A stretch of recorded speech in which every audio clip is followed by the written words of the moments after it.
T-Biz Podcast delivers tea news that you need to know. A recap of the week's major headlines with commentary and cultural trends hosted by Dan Bolton. It is the voice of origin for tea professionals and enthusiasts worldwide. Each year, the T-Biz portal publishes the State of the Tea Industry Forecast, a forward-looking assessment of production, pricing, trade, and demand. We invite tea professionals across the value chain to review the findings and contribute their perspective. Your insights help refine the forecast before it is finalized on March 1st. Hello, everyone. Here are this week's headlines. War costs are mounting. China opens a zero-tariff access, but compliance decides who benefits. And U.S. tariff refunds begin April 20th. What tea importers need to do now. Plus, redefining tea quality, the first of 3 segments exploring tea on Earth Day 2026. Speciality tea has long defined quality through craftsmanship, origin, and terroir. These pillars have shaped how producers grow tea, how buyers evaluate it, and how consumers understand value in the cup.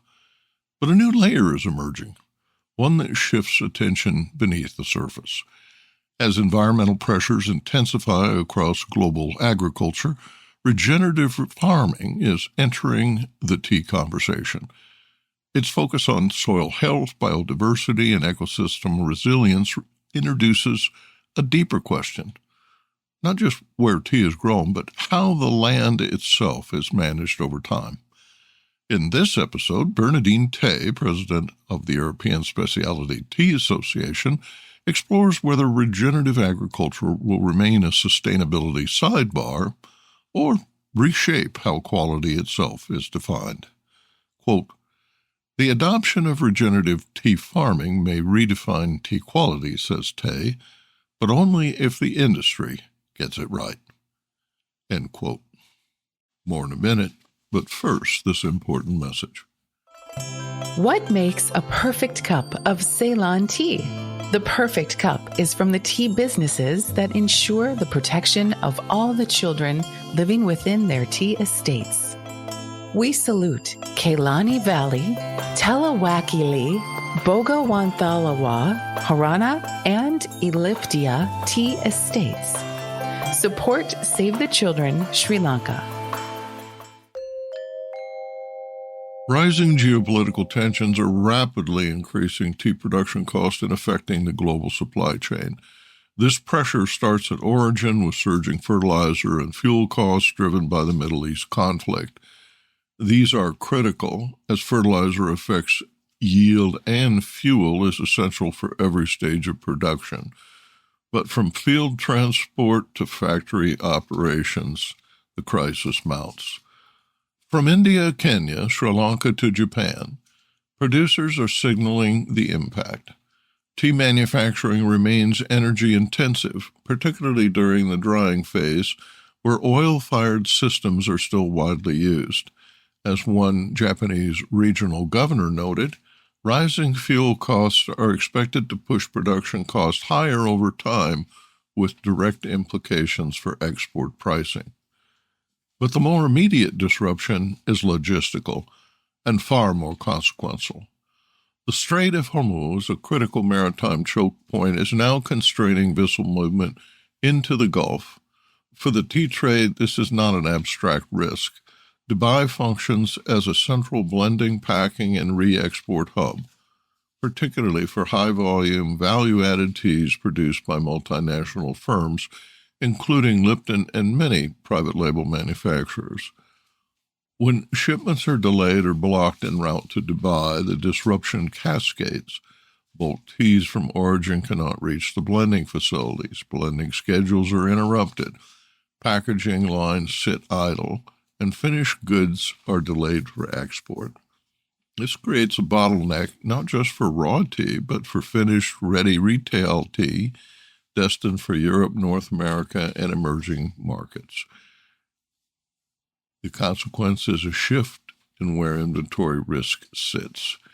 Traditionally, retailers worry about upstream supply, crop size, auction prices, and freight rates.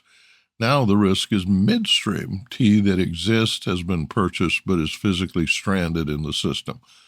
For buyers in the UK and Germany, key re-export and packaging centers themselves, this introduces a second layer of uncertainty. Many rely on semi-finished blends arriving from hubs like Dubai for final packaging and distribution. Delays at that stage ripple directly into retail availability.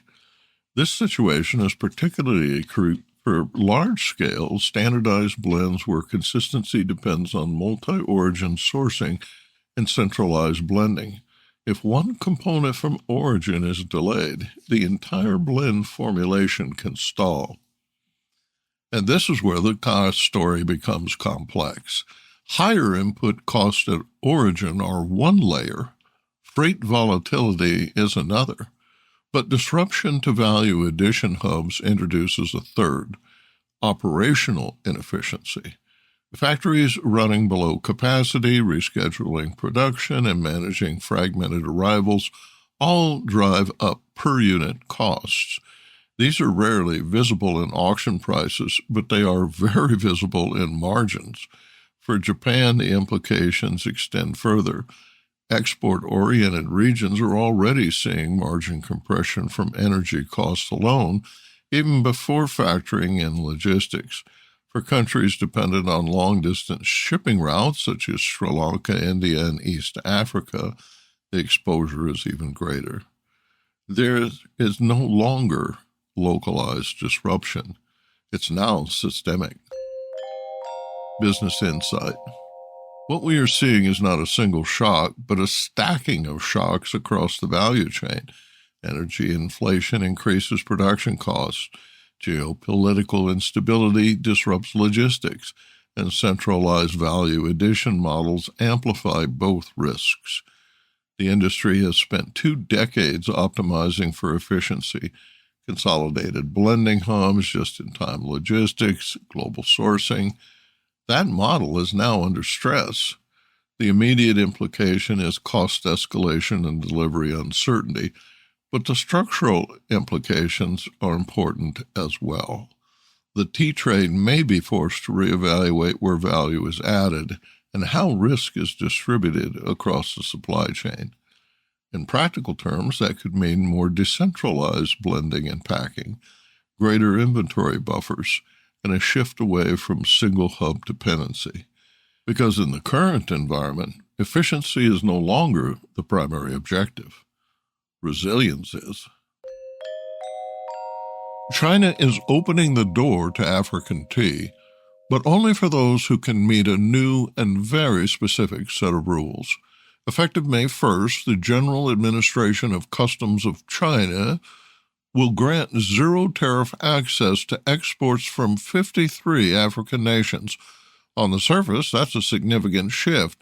It creates a potential alternative market at a time when African tea exporters are facing rising barriers to entry in Europe. But the reality is a little more complex. It's not a simple tariff reduction story, it's a compliance story. To qualify for zero tariffs, exporters must demonstrate that at least 40% of the product's value has been added within Africa. For tea, that means more than just harvesting and shipping.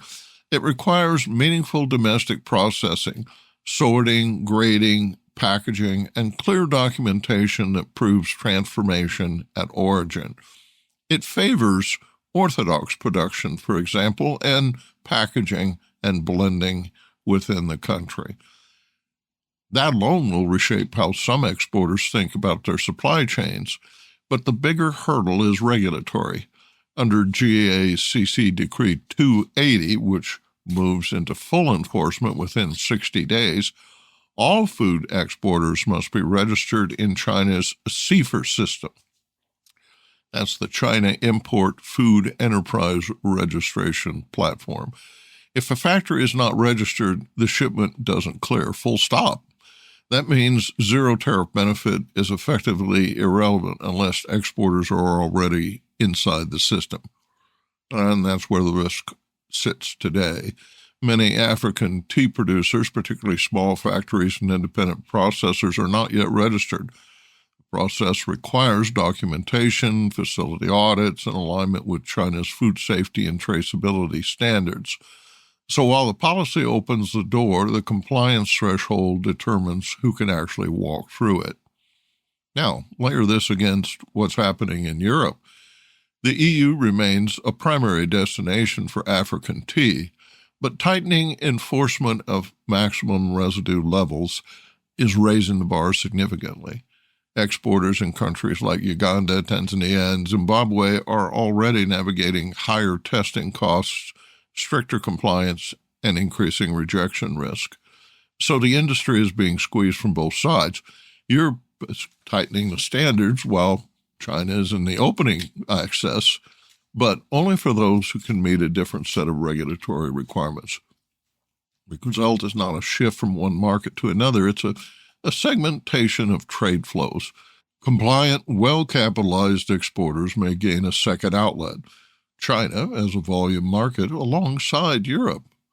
Others may find themselves increasingly constrained, facing higher costs in Europe with limited ability to pivot. Business Insight.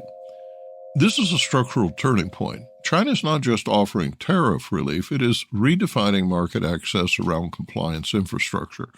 Digital registration, traceability, and value-added processing are no longer optional. They are prerequisites. For African tea producers, the message is clear. Market access is no longer determined solely by price. It's determined by whether your systems align with your buyer's regulatory architecture. And in this environment, compliance isn't just a cost, it's a competitive advantage. A significant cash flow event is about to hit U.S. tea importers. U.S. Customs and Border Protection has confirmed that the first phase of refunds for duties imposed under the International Emergency Economic Powers Act, or IEEPA, will begin rolling out April 20th. This is not theoretical, it's an operational opportunity. The mechanism's new tool is called CAPE, the Consolidated Administration and Processing of Entries. It's deployed inside CBP's Automated Commercial Environment, or ACE portal. Importers who paid IEEPA-related tariffs over the past year now have a defined pathway to recover those funds. Here's the key detail. Phase 1 is limited in scope. Eligible entries only apply to unliquidated entries and entries within 80 days of liquidation. Excluded for now are the more complex cases, entries tied to drawback claims, open protest, AD/CDV exposure, or those already finalized. For tea companies, especially those importing from China under layered tariff regimes, this matters. Some firms have been carrying six-figure duty burdens on inventory. This process begins to reverse that. But the burden is on the importer to act. CBP requires verified access to the ACE portal, enrollment in ACH refunds programs to actually receive the bank payment, submission of entry data via CSV uploads, and internal reconciliation of which duties fall under IEEPA versus other tariff lines. In practical terms, this is a data exercise as much as a legal one. Companies need to isolate affected entries, segment them by eligibility, and prepare filings immediately. Phase 1 will process the majority of straightforward claims, but not all. Additional phases are expected to capture the more complex scenarios. There's also a timing dimension. Refunds will be aggregated and issued electronically based on liquidation or re-liquidation cycles. This means delays in filing could translate directly into delayed cash recovery. For tea importers already managing margin compression from elevated freight costs, tightening EU MRL compliance requirements, and volatile auction pricing, this is a rare new-term financial tailwind. Business Insight.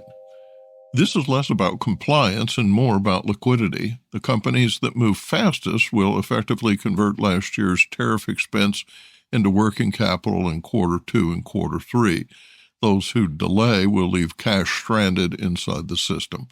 Given current market conditions, that's not a trivial mistake. Subscribe free to the T-Biz newsletter for filing guidance and technical instructions, and see CBP's website for rollout details. The Week 15 tea price report for the period ending April 10th is sponsored by the East Africa Tea Trade Association, owners of the Mombasa tea auction since 1956. Tea markets closed Week 15 with conditions still stable, but with a subtle shift in what is driving that stability. Across the major auction centers, Colombo, North India, Mombasa, and Indonesia, buyer activity remains steady but highly selective. Demand continues to focus on teas needed for immediate blending and export commitments, with well-made teas attracting consistent competition. At the same time, secondary teas continue to face a more difficult environment. Clearance often requires price adjustment, reinforcing the widening gap between premium and standard quality across the catalog. In Colombo, prices averaged $3.22 per kilogram this week, the same as week 14. Broker reporting indicates selective strength in high-grown and clean leafy grades, while secondary and plainer teas required concessions to clear. In North India, prices averaged $1.91 per kilo this week, up 3 cents from the last available average on week 13, reflecting firmer North India benchmarks and continued support for Assam liquidity grades and improved buyer coverage. Mombasa prices averaged $2.20 per kilo this week, down 1 cent versus week 14, reflecting a slightly easier condition in selected BP1 and PF1 and dust grades, but amid steady but non-aggressive buyer participation. EATTA statistics confirm marginal softening in the latest available sale. Indonesia prices averaged $2.42 per kilo this week, up 1 cent since week 14, reflecting modestly improved demand signals from global trade reporting. Subscribe for free to the T-Biz newsletter for detailed regional breakdowns, 6-month trade signals, and near-term outlook for quarter 2 pricing dynamics. And now, a word from this week's sponsor. Hi, I'm Nish. I grew up in an organic tea farm and founded Nepal Tea Collective in 2016. Tea is not just a beverage for me, but a catalyst for social change, sustainably empowering hardworking artisans like my parents for the past 30 years. I'm on a mission to make the whole world aware of the goodness of Nepali teas and the good that comes from supporting growers in this remarkable land. If you haven't tasted Nepali teas yet, you're missing out. Our award-winning teas are making headlines. Find out why. Visit Nepal Tea Collective's website to get a free sample of this extraordinary taste of the Himalayas. That's nepalteacollective.com. Or just send me an email at nish, Nish, at nepalteacollective.com. Cheers.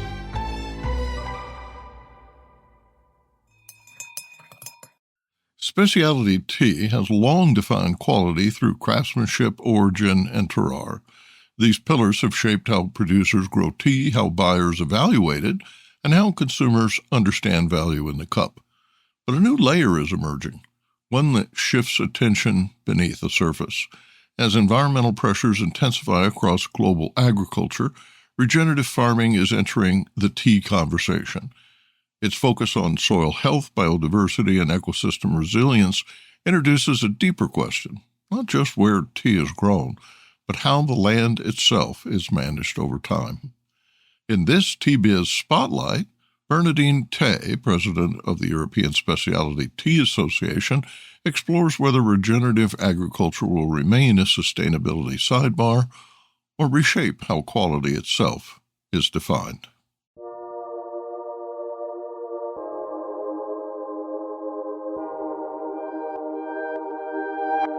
Bernadine's background spans sourcing, judging, training, and industry advocacy with a focus on translating origin practices into credible market signals. At ESTA, she is helping guide the definition, evaluation, and communication of emergent frameworks, such as regenerative agriculture, ensuring that new narratives are grounded in verifiable practice rather than marketing abstraction. She's the founder of Quinn Tea Essential, a UK-based tea design and consultancy company working with leading hospitality groups to develop tea programs, blends, and experiences that elevate tea to the level of fine food and beverage. With a background in biomedical science, Bernadine brings a structured, evidence-led approach to tea. I'm just going to do the last sentence there, Greg. With a background in biomedical science, Bernadine brings a structured, evidence-led approach to tea, bridging sensory expertise with scientific understanding of wellness and composition. Thank you so much for joining us, Bernadine, on the Tea Biz podcast. Oh, thank you, Dan. Thank you always for having me on. Specialty tea has traditionally emphasized craftsmanship and terroir. Where does regenerative agriculture fit within that framework? So you are so right, Dan. Traditionally, specialty tea defines quality through flavor, craftsmanship, and terroir. But what's interesting to me is, does regenerative agriculture sit alongside terroir and craftsmanship, or can it fundamentally redefine what we consider quality in specialty tea? So regenerative agriculture introduces a new dimension, which is how the land is treated over time. I don't think it replaces terroir. I think it deepens it, because terroir isn't static. It's shaped by how the soil is managed, how biodiversity is supported, and how resilient that ecosystem is. So the real shift is quality may no longer just be about what you taste in a cup, but what's happening in the ground over years. So essentially, regenerative doesn't sit beside quality. It challenges us to expand what quality means. What distinguishes a credible regenerative tea program from one that is primarily marketing-driven? Regenerative risks becoming another sustainability buzzword unless we're very clear on what it actually means in practice. And for buyers, credibility comes down to three things for me. First, it's evidence. What is actually being done on the farm? Not just claims, but practices. Second, consistency over time. Regeneration isn't a one-season story. It's a long-term commitment. And third, and most importantly, translation. Can those practices be clearly linked to something the buyer or consumer understands, whether that's flavor, quality, or long-term supply resilience? And buyers don't pay for intention, they buy for clarity. Many sustainability programs struggle to translate farming practices into consumer value. Can regenerative agriculture bridge that gap?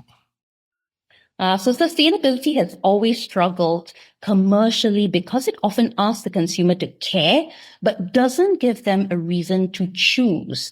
What's interesting is that there's a huge gap right now. Most consumers say they care about sustainability, but over 70% don't actually understand what regenerative agriculture means.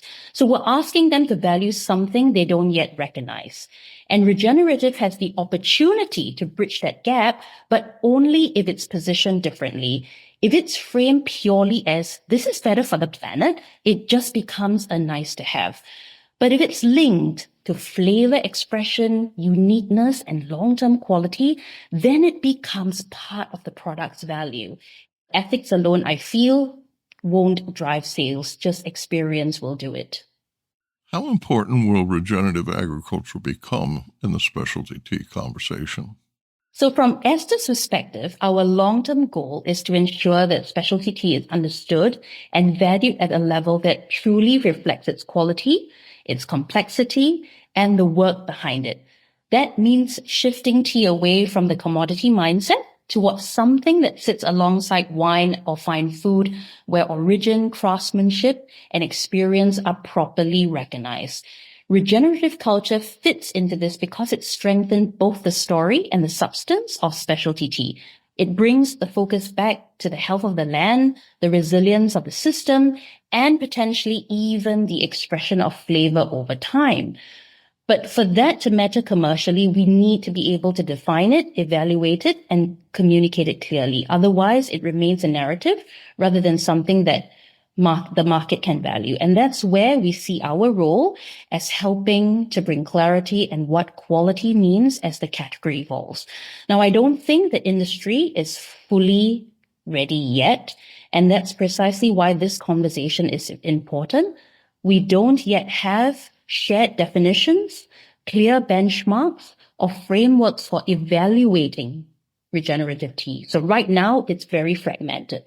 But that creates an opportunity, especially for organizations like Esther, to help shape what good looks like before the term becomes diluted. Because if we don't define it, the market will. And then it will likely default to marketing rather than substance. If regenerative practices influence soil health and flavor expression, could they reshape how quality is assessed? Well, if regenerative practices genuinely influence soil health and flavor expression, then yes, we do need to rethink how we evaluate tea, because our current frameworks are heavily based on what's in the cup in a single moment in time. Regenerative agriculture introduces something different. It's about trajectory over time. So the question becomes, how do we start to recognize not just flavor, but conditions that can enable great flavor consistently?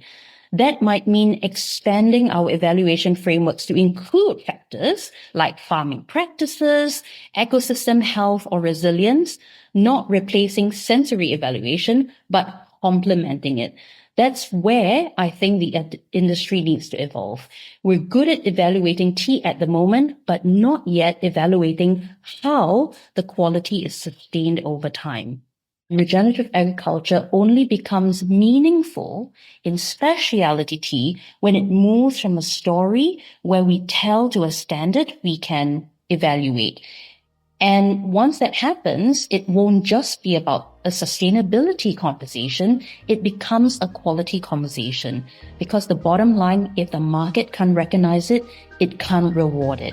And once we do that, I think we can then fulfill the mission of giving back to the planet.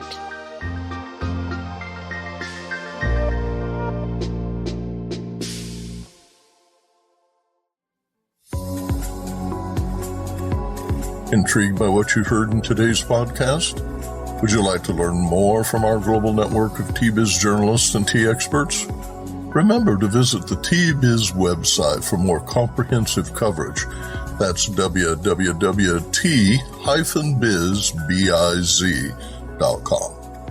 Thanks for listening. Farewell till next week.